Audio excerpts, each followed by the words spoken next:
Hello friend, नमस्ते, प्रणाम। आज मैं आप लोग के बीच में बहुत ही प्यारा सा गीत लेके आई हूँ, गारी गीत। अगर मेरा गीत पसंद आए तो चैनल को सब्सक्राइब कर लेना और प्यारा प्यारा सा कमेंट जरूर करना कि आप हमारी वीडियो कहाँ कहाँ से देख रहे हैं।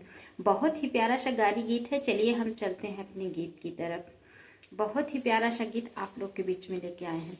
जब से दहेजवा का भैली महंगाई हो, जब से दहेजवा का भैली महंगाई, अरे कैसे होई ही देश का भलाई।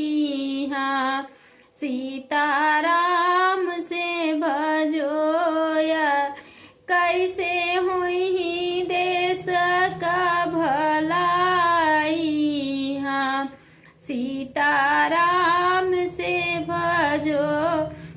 दुआरा पे मांगई समधी हमारी भाई सिया हो, दुआरा पे मांग समधी हमारी भाई सिया हो।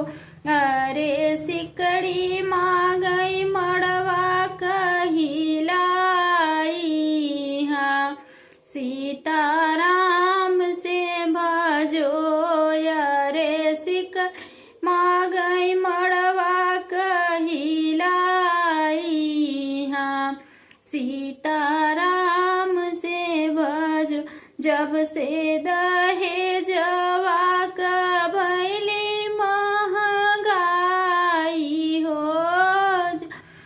दहेजवा का भैली महंगाई, अरे कैसे हुई ही दे सक भलाई।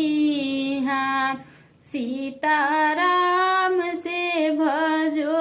कैसे गरीबवन का बिटिया भी यही जही, कैसे गरीबवन का बिटिया भी यही जही, अरे कैसे हुई ही देश का भलाई। हाँ, सीताराम से भजो। यारे कैसे हो देश का भलाई। हाँ, सीताराम से भजो।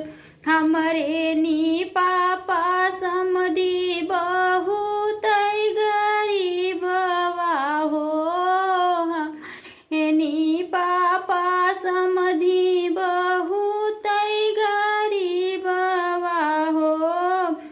अरे कैसे हुई ही न कर बड़ाई। हाँ, सीताराम से भजो। अरे कैसे हुई ही न कर बड़ाई। हाँ, सीताराम से भजो। जब से दहेजवा का भय महंगाई हो, जब से दहेजवा का भैली महंगाई, अरे कैसे हुई ही देश का भलाई। हाँ, सीताराम से भजो।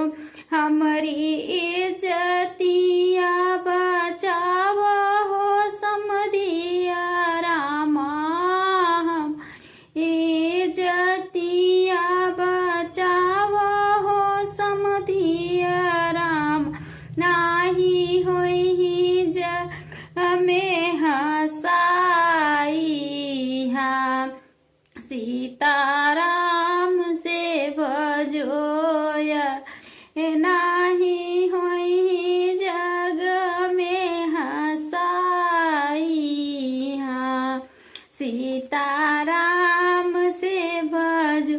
जब से दहेजवा का भैली महंगाई, अरे कैसे हुई ही देश का भलाई।